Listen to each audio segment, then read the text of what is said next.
BJP की government जो है दे नो वेरी क्लियरली कि उनकी गवर्नमेंट यहाँ बन नहीं रही है। जो उनकी बी टीम और सी टीम थे, जो उनके एलाइज प्रॉक्सी पार्टीज थी, उन everybody knows who those political parties are, हर किसी को पता है प्रॉक्सी पार्टीज कौन है।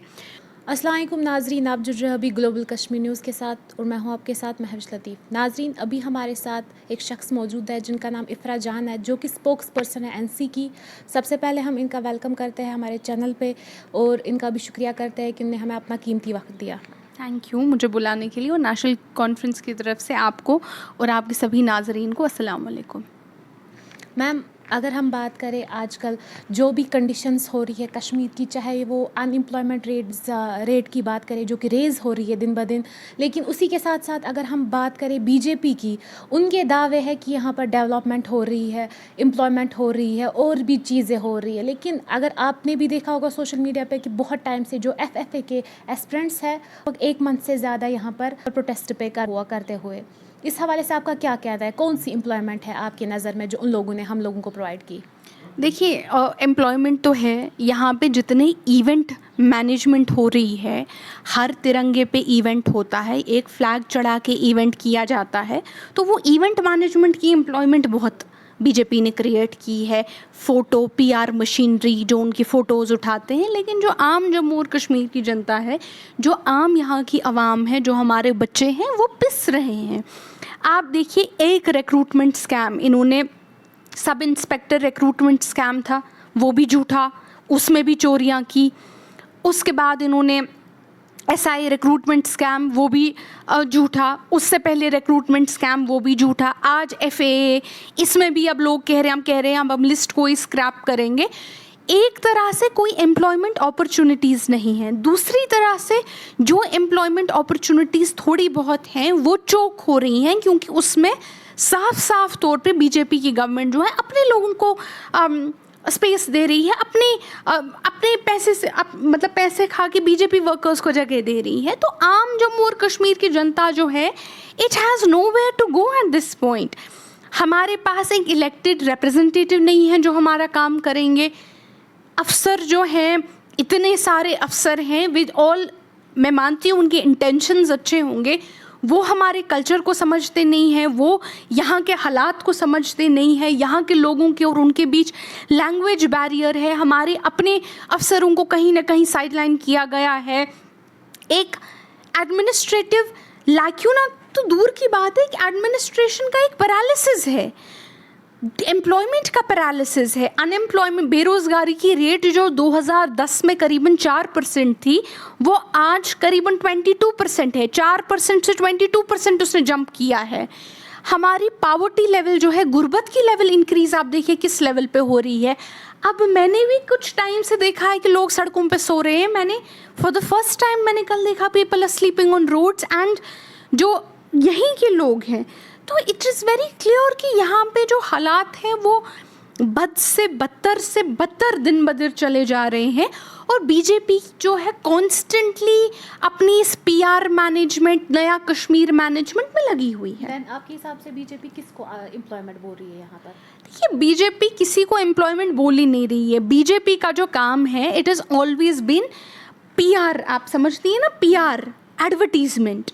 वो गवर्नेंस में बिलीव करते नहीं हैं, वो सिर्फ तमाशा TV जो चलेगा। आज देखिए, कश्मीरी पंडित हमारे भाई जो हैं शुपियान से, उनको गोली मार दी गई है, और शायद उनके ब्रदर या कज़न है, उनको भी, वो भी इंजर्ड हैं। लेकिन कल TV पे क्या चल रहा था? घंटा घर पे तिरंगा, इधर पे तिरंगा, नया कश्मीर, कश्मीर बदल गया है, ट्विटर पे shining Kashmir hashtag. So the problem here that we are looking at is that कि एक सरकार जो हमारे पास, शायद it's for the first time in the history of India, कि we have a government that is not worried about what is happening on ground, that is not worried about the ground situation. It is just worried about the TV headline. It is just worried about the national television headline.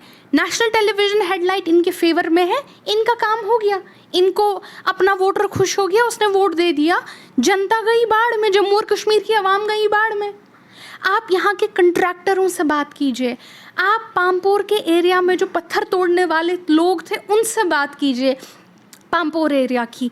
आप कंट्रैक्टरों से बात कीजिए। आप यात्रा के दौरान जो इस्लामाबाद अनंतनाग में जो केपी रोड थे उसके दुकानों से बात कीजिए, वहाँ के टूरिज़्म वालों से बात कीजिए। आप MBBS स्टूडेंट से बात कीजिए जो PG के लिए रो रहे हैं। आप FAA एस्पायरेंट से बात कीजिए।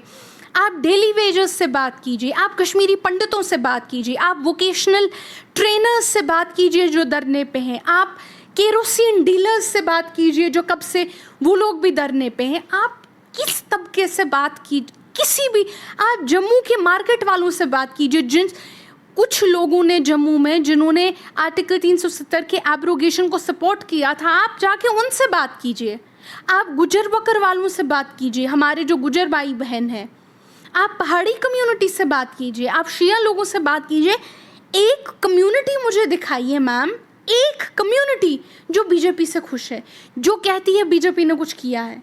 क्या जम्मू और कश्मीर, चलिए हम तो झूठ बोल रहे हैं, नेशनल कॉन्फ्रेंस झूठ बोल रही है, इफ्रा जान झूठ बोल रही है, क्या जम्मू और कश्मीर के 1 करोड़ 20 लाख लोग झूठ बोल रहे हैं? क्या हम सभी झूठे हैं? क्या 1 करोड़ 30 लाख लोगों ने पाकिस्तान से पैसे लिए हैं नेशनल बीजेपी के खिलाफ बोलने के लिए? क्या 1 करोड़ 30 लाख लोग एंटी नेशनल हैं?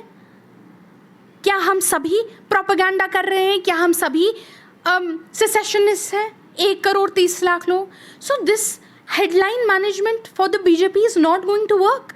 The BJP people of the country and people of Jammu and Kashmir have now risen electorally peacefully, और BJP गवर्नमेंट को अब सब जवाब देने पड़ेंगे। पिछले 10 साल से इनकी हुकूमत है, जम्मू और कश्मीर में भी पिछले 10 साल से BJP की हुकूमत है, पहले इन अलायंस, और अब 4 साल तो इनको हो गए डायरेक्टली रूल करते हुए, तो 10 साल जम्मू और कश्मीर में भी हो गए, 9 साल टू बी प्रिसाइज। और यहाँ पे क्या बोलते हैं इसको, पूरे कंट्री में भी इनको करीबन 9 साल हो गए। तो आई मीन आज ये लोग जवाब नहीं देंगे। आज भी शेख अब्दुल्ला साहब को ज़िम्मेदार ठहराएंगे, नेहरू जी को ज़िम्मेदार ठहराएंगे, आज भी पुराने महात्मा गांधी को ज़िम्मेदार ठहराएंगे। पर पिछले 10 साल से आप कुछ नहीं कर पाए, तो they should now pack their bags and leave. ये लोग गवर्नेंस में फेल हो चुके हैं, इनको कोई PR एजेंसी स्टार्ट करनी चाहिए। मैम, बीजेपी का एक नारा है सबका साथ सबका विकास। अगर वो सबका साथ सबका विकास हम ग्राउंड ज़ीरो पे बात करेंगे, सबको पता है कि कितना सबका साथ है और कितना सबका विकास है। उस नारे को आप किस नज़र से देखती है? देखिए, बीजेपी का जो नारा सबका साथ सबका विकास है, उसकी बेस्ट एग्जाम्पल जो है वो नुपुर शर्मा है, जो उनकी स्पोक्स पर्सन है। जितना वो सबका साथ सबका विकास बिलीव करती है, उतना ही बीजेपी गवर्नमेंट बिलीव करती है। So it is a party which has Nupur Sharma as its spokesperson. What do you expect? आज मैं न्यूज़ पढ़ रही हूँ सुबह की, बिल्किस बानो जो थी वो गुजरात में 2002 में राइट्स में एक सर्वाइवर थी। उसकी छोटी 3 साल की बेटी का सर तोड़ा गया, उसके 5 घर वालों फैमिली मेम्बर्स को मारा गया। वो 5 महीने की प्रेग्नेंट औरत थी, उसको गैंग रेप किया गया। और जिन लोगों ने वो किया उनको आज गुजरात की गवर्नमेंट ने फ्री कर दिया।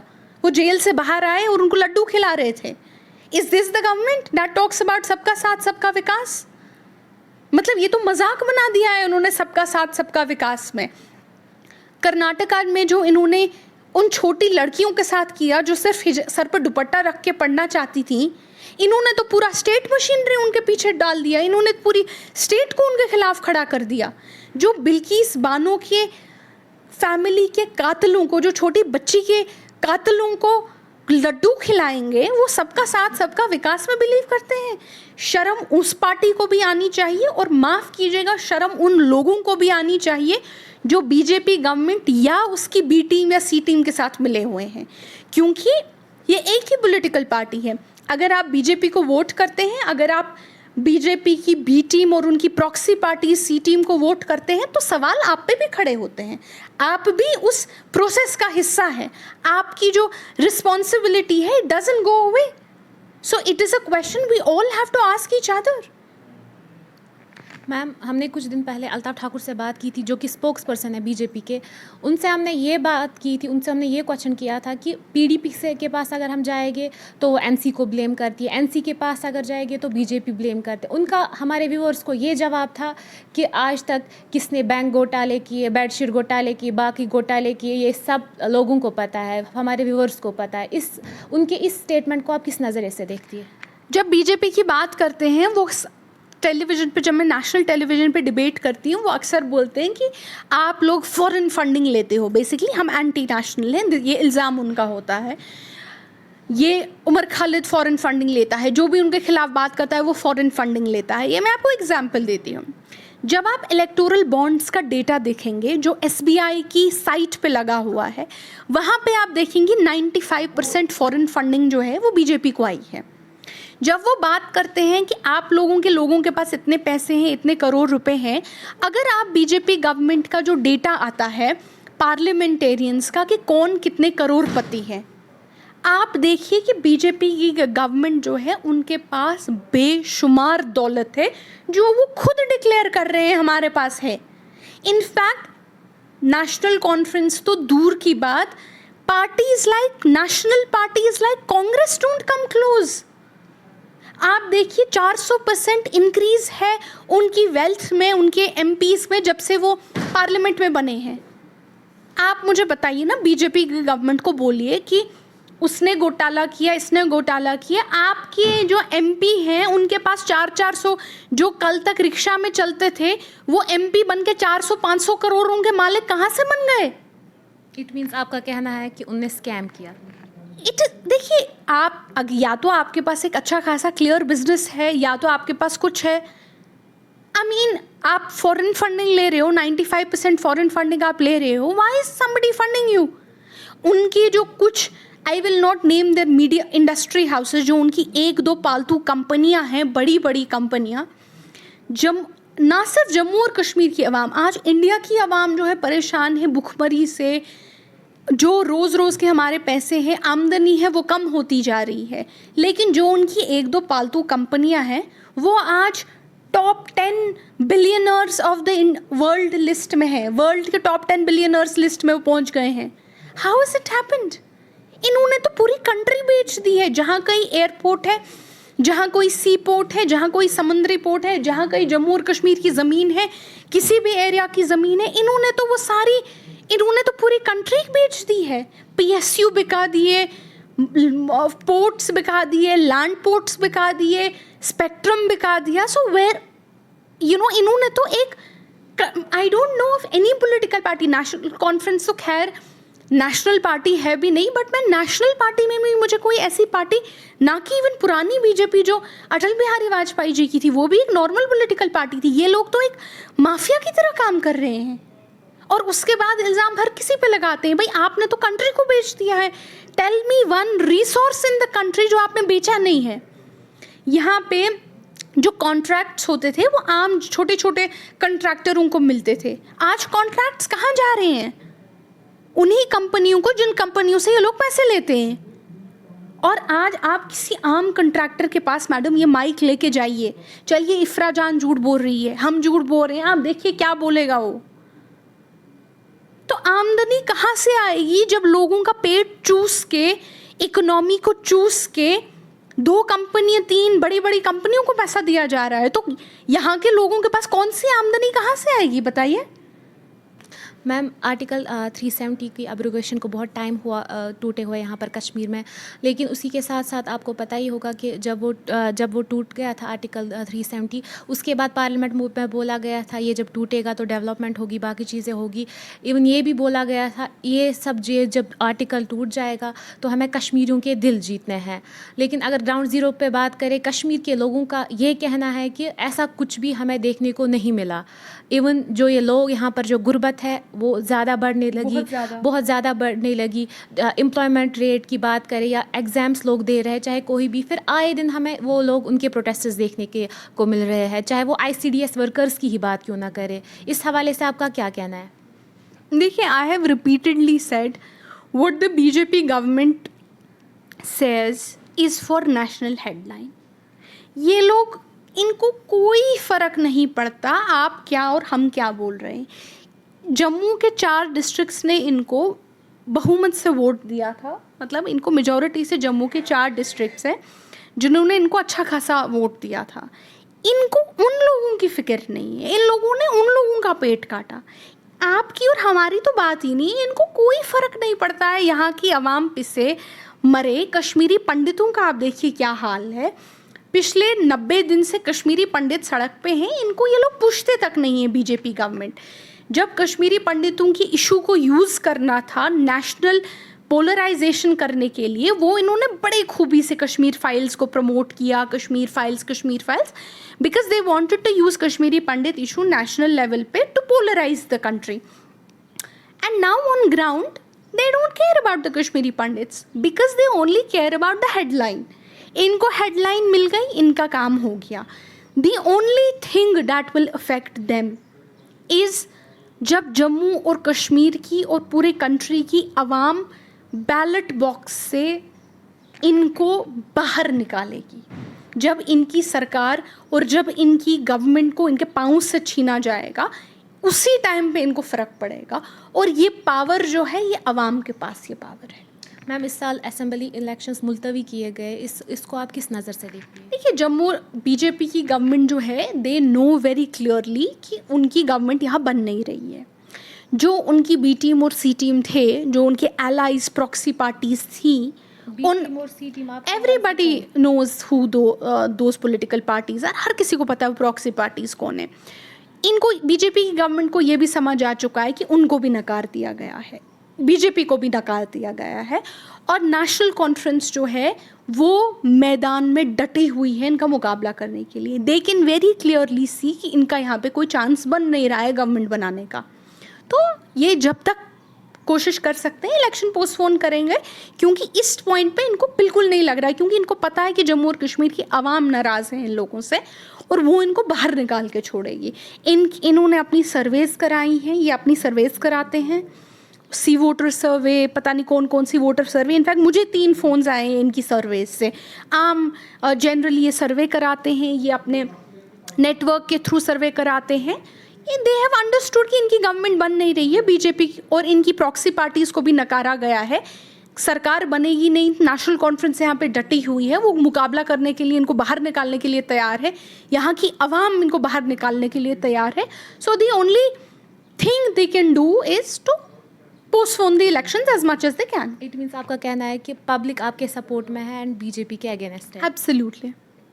मैम लास्ट क्वेश्चन है आपसे हमारा कि आपको पता ही है कि आर्टिकल एब्रोगेशन हुई है, लेकिन साथ ही साथ एनसी ने ये भी कहा था कि हम आर्टिकल को वापस लाएंगे। कैसे लाया जाएगा आर्टिकल वापस? अगर आपकी हुकूमत आएगी आर्टिकल आएगा कैसे वापस? देखिए जिस दिन ये एक लीगल टेक्निकल पॉइंट है, ये मैं आपको समझाना चाहती हूँ। जब आर्टिकल 370 का एब्रोगेशन हुआ था, आर्टिकल जो है ये एक तरह का कॉन्ट्रैक्ट था, जो ना कॉन्ट्रैक्ट जैसे होता है, दो पार्टीज़ के बीच कॉन्ट्रैक्ट था। एक पार्टी थी न्यू दिल्ली यानी भारत की सरकार, दूसरी पार्टी थी जम्मू और कश्मीर की आवाम। ये 2 पार्टीज़ के बीच कॉन्ट्रैक्ट हुआ था। तो इंडियन गवर्नमेंट ने अपनी तरफ से कॉन्ट्रैक्ट तोड़ दिया, लेकिन हमारी तरफ से नहीं टूटा था। तो कैसे हुआ? ये हुआ कि इन्होंने कहा कि जम्मू और कश्मीर की आवाम की तरफ से कॉन्स्टिट्यूंट असेंबली जो थी उसके बदले बात करेगा अनइलेक्टेड गवर्नर सत्यपाल मलिक। ये है लीगल पॉइंट। आप मुझे बताइए, क्या एक अनइलेक्टेड गवर्नर जम्मू और कश्मीर की आवाम के बिहाफ पे बात कर सकता है? बिल्कुल नहीं कर सकता है। तो ये पॉइंट जो है ये सुप्रीम कोर्ट ऑफ इंडिया में चल रहा है इस टाइम पे। वहाँ पे अब क्या होगा, सुप्रीम कोर्ट ऑफ इंडिया कहेगी यहाँ की आवाम की बात कौन कर सकता है? जो यहाँ के चुने हुए नुमाइंदे होंगे। सुप्रीम कोर्ट ऑफ इंडिया यहाँ के चुने हुए नुमाइंदों से कहेगी, जो यहाँ की असेंबली बनेगी उस असेंबली से बोलेगी, जो इलेक्शंस होंगे, कि क्या आपको आर्टिकल 370 वापस चाहिए या नहीं चाहिए, क्योंकि वो बात जो होगी यहाँ की आवाम की होगी। उसमें नेशनल कॉन्फ्रेंस आके एक रेजोल्यूशन पास करेगी, वेरी क्लियरली एंड कैटेगोरिकली वो रेजोल्यूशन होगा कि हम आर्टिकल 370 जो है वो जम्मू और कश्मीर की आवाम को वापस चाहिए।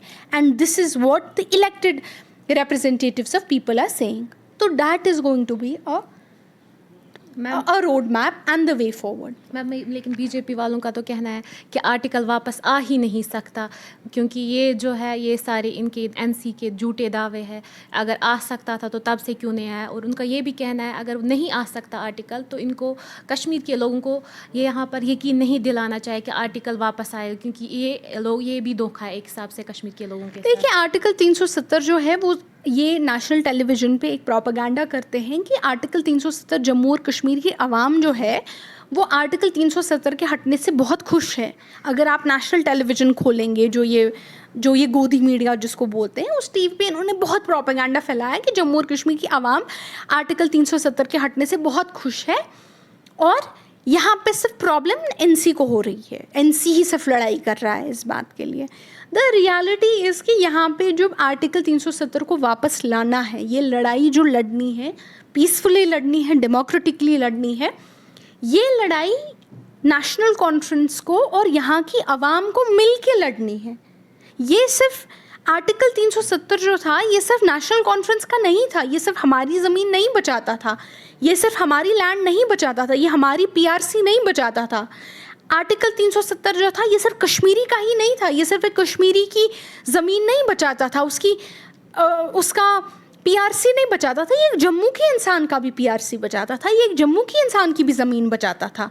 तो नाउ एवरीबडी जिसको भी इस चीज़ से फ़ायदा होता था उन सभी लोगों को मिल के इस चीज़ को वापस लाना है। और बीजेपी गवर्नमेंट ने क्या कहती है, I think we are probably stupid people अगर हम इस बात पे तफसुरा भी कर रहे हैं कि बीजेपी गवर्नमेंट क्या बोल रही है। वो तो शाइनिंग कश्मीर के, आज कश्मीरी पंडित की डेथ हुई है, आज कश्मीरी पंडित बाई की डेथ हुई है हमारी शुपियान में, वो लोग हैशटैग चला रहे हैं शाइनिंग कश्मीर ट्विटर पे, वो लोग हैशटैग चला रहे हैं नया कश्मीर, वहाँ फ़ोटो चल रहे हैं, देखिए तिरंगा आज जी घंटाघर में है, किसी ने जी दांत पे तिरंगा बनाया है, किसी ने जी आँख में तिरंगा बनाया है। Like this is bizarre if we are actually going to sit and discuss what the BJP government is saying and if anybody actually believes what they say। तो नाजरीन अभी आपने देखा यहाँ पर मैंने इफ़रा जान से बात की जो कि स्पोक्स पर्सन है एनसी की, और उनसे हमने कुछ बातचीत की कि कश्मीर के रिलेटेड, कश्मीर के डेवलपमेंट के रिलेटेड और भी बहुत सारी चीज़ें हमने यहाँ पर डिस्कस की, आपने भी सुनी होगी। तो नाजरीन मिलते हैं अपने अगले रिपोर्ट में, तब तक के लिए बने रहे हमारे चैनल ग्लोबल कश्मीर न्यूज़ के साथ। मैं महविश लतीफ़ श्रीनगर से।